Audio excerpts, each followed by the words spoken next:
everyone. Today, we're shifting our focus to strategy development to further enhance your fitness and nutrition journey.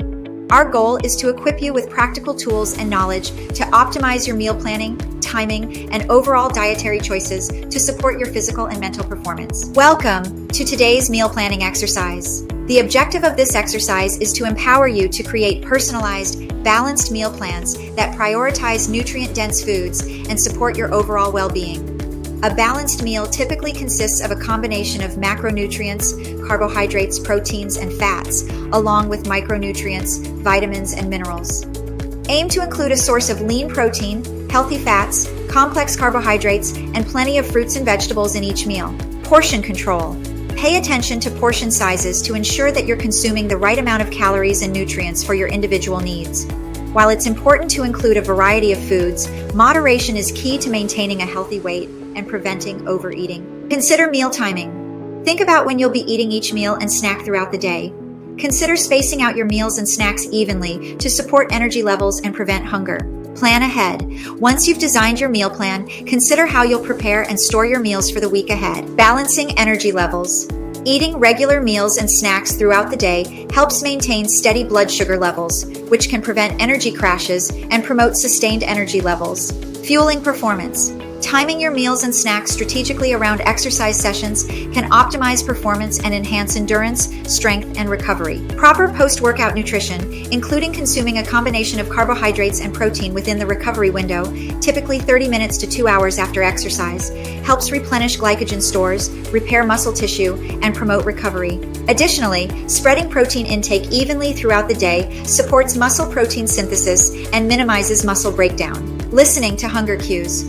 Pay attention to your body's hunger and fullness cues to determine when and how often to eat.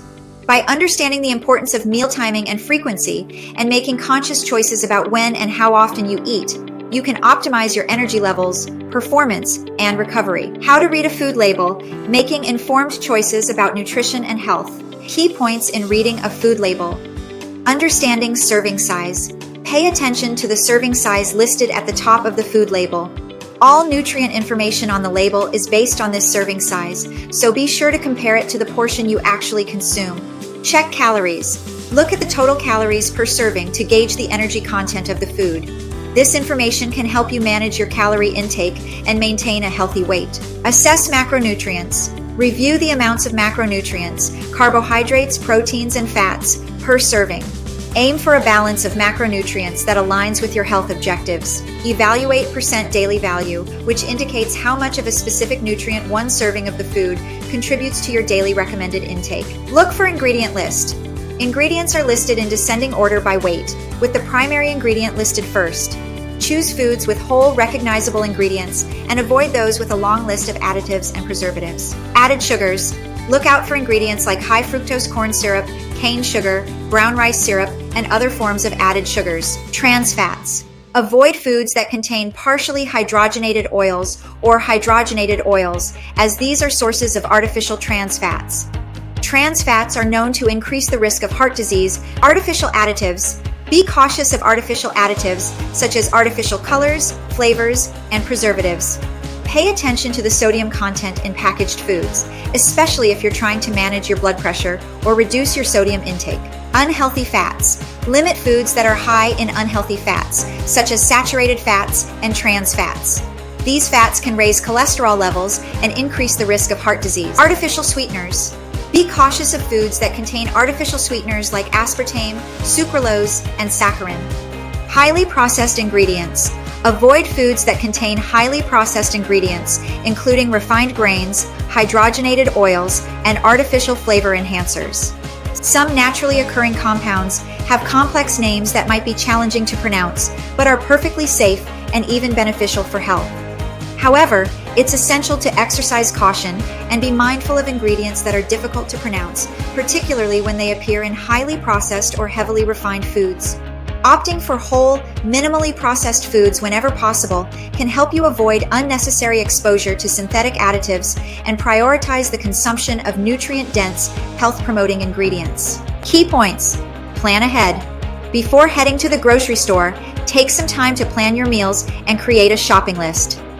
Focus on whole foods. Aim to fill your cart with primarily whole, nutrient-dense food. Shop the perimeter. In most grocery stores, the perimeter aisles contain fresh produce, meats, dairy, and other whole foods. Stock up on staples. These versatile ingredients form the foundation of many nutritious meals, promoting healthy eating habits. A well-organized pantry makes it easier to access nutritious ingredients and encourages healthier food choices. Create a snack zone. Designate a specific area for healthy snacks. Regularly declutter. This keeps your pantry clean and ensures you're only keeping what you need.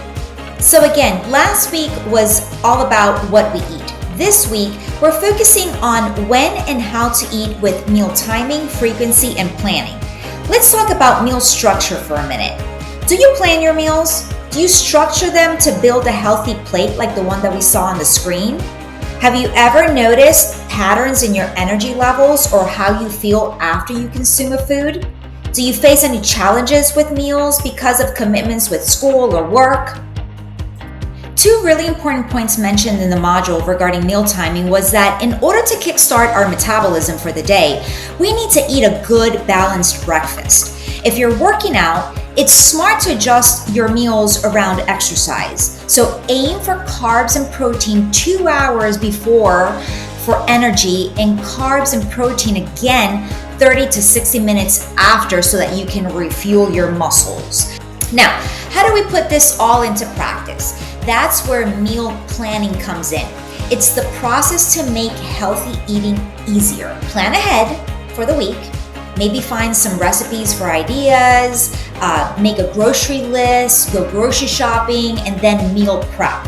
So remember, thinking about when and how often you eat and taking the time to plan are valuable steps for managing energy and supporting your goals. A helpful approach is to aim for regular eating throughout the day, 3 meals and 3 snacks. Eating roughly every 3 hours is a good rule of thumb to keep your energy levels stable. This stability in energy and blood sugar helps you focus, helps you with concentration and productivity. This is what's called meal frequency. But above all, listen to your body. Your body will talk to you. Pay attention to the hunger cues, to the fullness cues. Eating when hungry and stopping when you're satisfied helps you regulate that appetite, and it just builds a healthy relationship with food. All right, athletes, so this concludes today's class. Thank you so much for watching, and we will see you tomorrow. Have a great rest of the day.